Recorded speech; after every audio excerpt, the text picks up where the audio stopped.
रावण। दुनिया में इस नाम का दूसरा कोई व्यक्ति नहीं है। राम तो बहुत मिल जाएंगे परंतु रावण नहीं। कहते हैं रावण लंका का तमिल राजा था। सभी ग्रंथों को छोड़ वाल्मीकि द्वारा लिखित रामायण महाकाव्य में रावण का सबसे प्रमाणिक इतिहास मिलता है। रावण का अर्थ है जोर से दहाड़ने वाला। यह नाम रावण को शिव ने दिया था। वह भगवान शिव का कट्टर अनुयायी था। रावण को शिव से अनेक वरदान प्राप्त थे। हालांकि रावण अहंकारी भी था और उसमें शिव को वश में करने की इच्छा थी। शिव ने उसे कैलाश पर्वत के नीचे कुचलने की भी कोशिश की थी। रावण एक कुशल राजनीतिज्ञ, सेनापति और वास्तुकला का मर्मज्ञ होने के साथ ही तत्वज्ञानी तथा बहुविधाओं का जानकार था। उसे मायावी इसलिए कहा जाता था कि वह इंद्रजाल, तंत्र, सम्मोहन और तरह तरह के जादू जानता था। उसके पास एक ऐसा विमान था जो अन्य किसी के पास नहीं था। इस सभी के कारण लोग उससे भयभीत रहते थे। रावण वास्तव में भगवान ब्रह्मा से संबंधित है। वाल्मीकि रामायण के अनुसार रावण ब्रह्मा का परपोता था। रावण के पिता प्रसिद्ध ऋषि विश्रवा थे, जो ब्रह्मा के 10 पुत्रों में से एक प्रजापति पुत्सल्य के पुत्र थे। विश्रवा की देववर्णनी और कैकसी नाम की 2 पत्नियां थी। देववर्णनी के कुबेर को जन्म देने पर सौतयाडावस कैकसी ने अशुभ समय में गर्भ धारण किया। इसी कारण उसके गर्भ से कुंभकर्ण और रावण जैसे क्रूर स्वभाव वाले भयंकर राक्षस उत्पन्न हुए। रावण वास्तव में आधा ब्राह्मण और आधा राक्षस था। रावण का जन्म भगवान राम से तो बहुत पहले हुआ था। हालांकि दोनों का जन्म त्रेता युग में हुआ था। शास्त्रों के अनुसार रावण का जन्म 11वें और भगवान राम का जन्म 24वें त्रेता युग में हुआ था। ऐसा कहा जाता है कि रावण का जन्म बिसरख में हुआ था। वहीं पे उसका बचपन बीता था और उसके पिता विश्रवा द्वारा ही वह गांव बसाया गया था। बिसरख के निवासी रावण के पुतले जलाने की बजाय भगवान शिव की पूजा करते हैं, क्योंकि रावण शिव का अनुयायी था। जहां पूरी दुनिया मानती है कि रावण वह राक्षस है जिसने सीता का हरण किया था, वहीं बिसरख की महिलाएं रावण की पूजा करती हैं।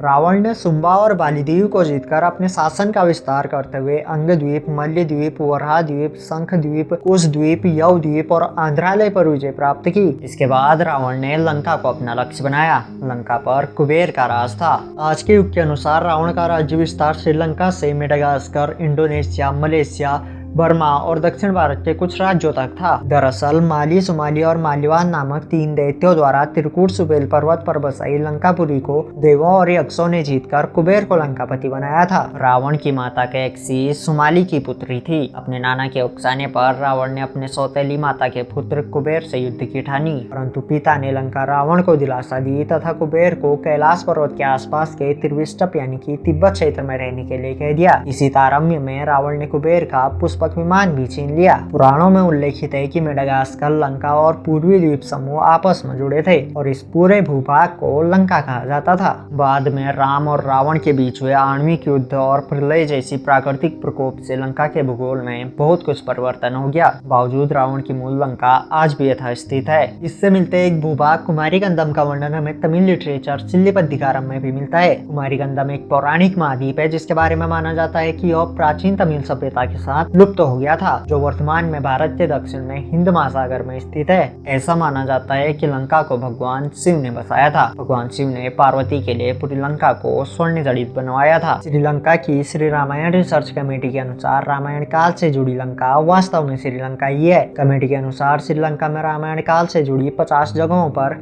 रिसर्च की गई है। रामायण अनुसार रावण सीता का हरण कर पुष्पक विमान द्वारा ही उन्हें लंका ले गया था। रामायण में वर्णित है कि श्री राम, लक्ष्मण, सीता और अन्य लोगों के साथ दक्षिण में स्थित लंका से अयोध्या पुष्पक विमान द्वारा ही आए थे। पुष्पक विमान का प्रारूप एवं निर्माण विधि ब्रह्म ऋषि अंगिरा ने बनाई थी और इसका निर्माण, डिजाइन और कार्य क्षमता को भगवान विश्वकर्मा ने निर्मित किया था। इसी अद्भुत रचना के कारण वे शिल्पी कहलाए। पुष्पक विमान की अविशेषता थी कि वह छोटा या बड़ा किया जा सकता था। पुष्पक विमान में इच्छा अनुसार गति होती थी और बहुत से लोगों को यात्रा करवाने की क्षमता थी। यह विमान आकाश में अपने स्वामी की इच्छा अनुसार भ्रमण करता था, अर्थात इसमें मन की गति से चलने की क्षमता थी। श्रीलंका की श्री रामायण रिसर्च कमेटी के अनुसार रावण के 4 हवाई अड्डे थे: उसानगोड़ा, गुरलूपोथा, तोतुपोला कंदा और वारियापोला। इन चारों में से एक उसानगोड़ा हवाई अड्डा नष्ट हो गया था। कमेटी के अनुसार सीता की तलाश में जब हनुमान लंका पहुंचे तो लंका दहन में रावण का उसानगोड़ा हवाई अड्डा नष्ट हो गया था। रिसर्च कमेटी के चेयरमैन अशोक कैंथ के अनुसार 4 साल की रिसर्च में ये हवाई अड्डे मिले हैं।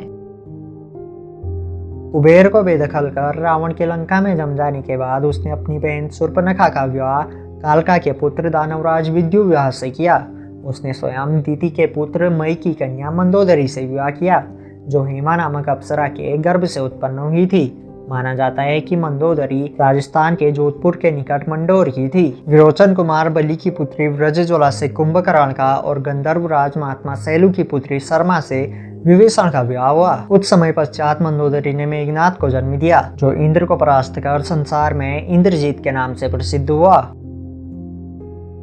एक पौराणिक कथा के अनुसार रावण का संबंध स्वर्ग से है, लेकिन फिर कुछ ऐसा हुआ कि रावण को पृथ्वी पर जन्म लेना पड़ा। एक बार ब्रह्मा के मानस पुत्र सनत, सनंदन, सनातन और सनत कुमार भगवान विष्णु के दर्शन के लिए वैकुंठ पहुंचे। जब वे विष्णु के पास पहुंचे तो जय और विजय नाम के दो द्वारपालों ने उन्हें रोकते हुए कहा कि इस समय भगवान विष्णु विश्राम कर रहे हैं, इसलिए आप अंदर नहीं जा सकते। यद्यपि चारों ऋषि बड़ी उम्र के थे, लेकिन वे बिल्कुल साधारण ऋषि की तरह लग रहे थे। इसी कारण जय और विजय उन्हें पहचान नहीं पाए और सामान्य बालक ही समझ बैठे। जय और विजय द्वारा रोके जाने पर ऋषि क्रोधित हो गए और बोले, अरे मूर्खो, हम भगवान विष्णु के भक्त हैं और भगवान विष्णु अपने भक्तों के लिए हमेशा उपलब्ध रहते हैं। ऐसे दुराचारी व्यक्ति विष्णु लोक में रहने के योग्य नहीं है, अतः हम तुम्हें श्राप देते हैं कि तुम दोनों का देवत्व समाप्त हो जाएगा और तुम दोनों पापी योनियों में जन्म लेकर मनुष्यों के निवास स्थान में उनके पापों का फल भोगोगे। ऋषियों का यह भयंकर श्राप सुन जय और विजय भयभीत हो गए और उनसे क्षमा मांगने लगे। उसी समय भगवान विष्णु वहां पहुंचे। जय और विजय भगवान विष्णु से प्रार्थना करने लगे कि वे ऋषियों से अपना श्राप वापस लेने का अनुरोध करें। भगवान विष्णु ने उनसे कहा, ऋषियों का श्राप व्यर्थ नहीं हो सकता। तुम दोनों को पृथ्वीलोक से गुजरना होगा और जन्म लेना होगा। अपने अहंकार का फल पाकर तुम दोनों पुनः मेरे पास आओगे। यहाँ वापस आने के लिए दो विकल्प हैं। पहला यह हो कि यदि तुम पृथ्वी पर जाओ और मेरे भक्त बन जाओ तो 7 जन्मों बाद यहीं लौटोगे। दूसरा यह हो कि यदि तुम पृथ्वी पर जाओ और प्रचुरता से मेरे पास आओ तो 3 जन्मों बाद तुम यहीं लौटोगे, क्योंकि उन 3 जन्मों में मैं तुम्हें मार डालूंगा। जय और विजय 7 जन्मों तक पृथ्वी पर नहीं रहना चाहते थे, इसलिए उन्होंने दूसरा विकल्प स्वीकार किया। जय और विजय सतयुग में अपने पहले जन्म हिरण्याक्ष और हिरण्यकश्यप के रूप में थे। त्रेता युग में अपने दूसरे जन्म रावण और कुंभकर्ण के रूप में थे। इसके बाद अंतिम जन्म द्वापर युग में शिशुपाल और दंतवक्र के रूप में थे। इस तरह से तीनों ही जन्मों में भगवान विष्णु के अवतारों ने ही जय और विजय का वध किया। अंतरिक्ष एजेंसी नासा का प्लेनेटेरियम सॉफ्टवेयर रामायण कालीन हर घटना की गणना कर सकता है। इसमें राम को वनवास हो, राम रावण युद्ध हो या अन्य कोई घटनाक्रम। इस सॉफ्टवेयर की गणना बताती है कि ईस्वी पूर्व 5076 साल पहले राम ने रावण का संहार किया था। भारतीय पुरातत्व सर्वेक्षण विभाग के सेवानिवृत्त पुरातत्वविद डॉक्टर LM बहेल कहते हैं, रामायण में वर्णित श्लोकों के आधार पर इस गणना का मिलान किया जाए तो राम रावण युद्ध की भी पुष्टि होती है। इसके अलावा इन घटनाओं का खगोलीय अध्ययन करने वाले विद्वान भी हैं। भौतिक शास्त्री डॉक्टर पुष्कर भटनागर ने रामायण की तिथियों का खगोलीय अध्ययन किया है। ईसा पूर्व 5076 साल से पहले से आज तक रावण का शव रानीगिल की गुफा में सुरक्षित रखा हुआ है, यानी आज उसे 7079 साल हो चुके हैं। ऐसा माना जाता है कि रैगला के जंगलों के बीच एक विशालकाय पहाड़ी पर रावण की गुफा है, जहां उसने एक घोर तपस्या की थी। उसी गुफा में आज भी रावण का शव सुरक्षित रखा हुआ है। रैगला के घने जंगलों और गुफाओं में कोई नहीं जाता, क्योंकि यहाँ खूंखार और जंगली जानवरों का बसेरा है। रैगला के इलाके में रावण की यह गुफा 8000 फीट की ऊंचाई पर स्थित है, जहाँ 17 फीट लंबे ताबूत में रखा है रावण का शव। इस ताबूत के चारों ओर लगा है एक खास लेप, जिसके कारण यह ताबूत हजारों सालों से जस का तस रखा हुआ है। गौरतलब है कि मिस्र में प्राचीन काल में मम्मी बनाने की प्रथा थी, जहाँ आज भी पिरामिडों में हजारों सालों से कई राजाओं के शव रखे हुए हैं। यह भी जानना जरूरी है कि उस समय शैव संप्रदाय में समाधि देने की रस्म थी। कहते हैं कि रावण शैवपंथी था।